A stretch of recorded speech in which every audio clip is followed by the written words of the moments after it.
하나님과 아브라함 사이에 언약이 맺어졌습니다. 그 언약은 장차 아브라함과 사라 사이에 태어날 아이가 상속자가 될 것이고, 하나님이 아브라함에게 방패가 되어주시고 상급이 되어주시겠다고 하신 것입니다.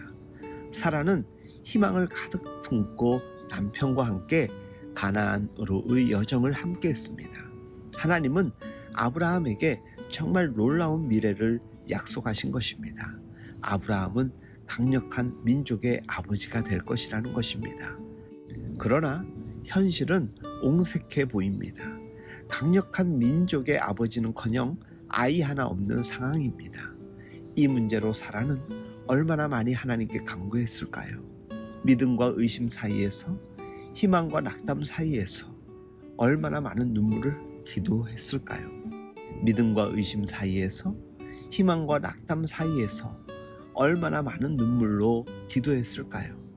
그러나 하나님의 그 약속의 말씀과 벅찬 희망을 주셨던 말씀도 사라는 이젠 충분히 기다릴 만큼 기다렸다고 생각했습니다.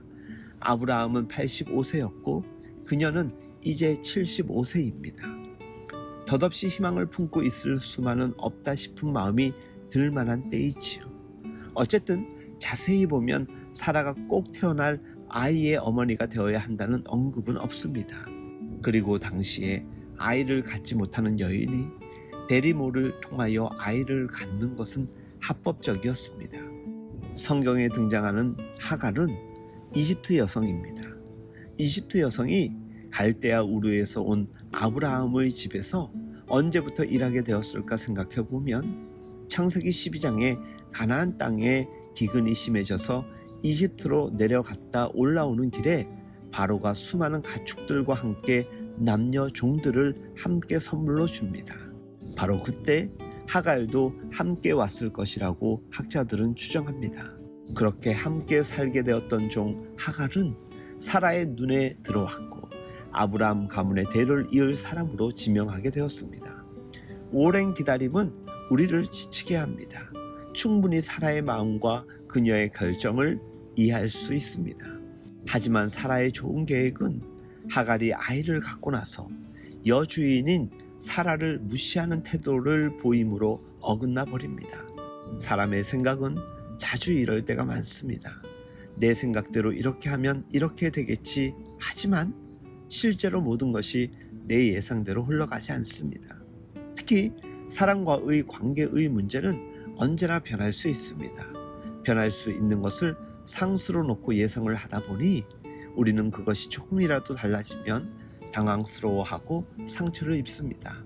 주 안에서 사랑하는 여러분, 하나님은 분명히 약속하셨고 우리는 그때를 모릅니다. 하나님의 약속과 그 응답 사이에서 우리는 희망과 낙담을 오가게 되지요. 어쩌면 우리는 하나님을 신뢰하기보다 그분이 해주신다고 한 그 어떤 것을 더 하나님보다 신뢰하기 때문에 그것이 이루어지기 위해서 잠시 하나님에 대한 신뢰를 거두기도 합니다. 바로 이 부분에서 우리는 실수를 합니다.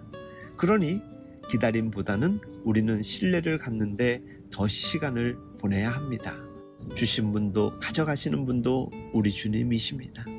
주님의 주권 안에서 주신다고 하셨는데 끝내 주시지 않는 것 같아도 그분을 신뢰하는 믿음은 그 모든 상황을 평안 가운데 살 수 있게 하십니다.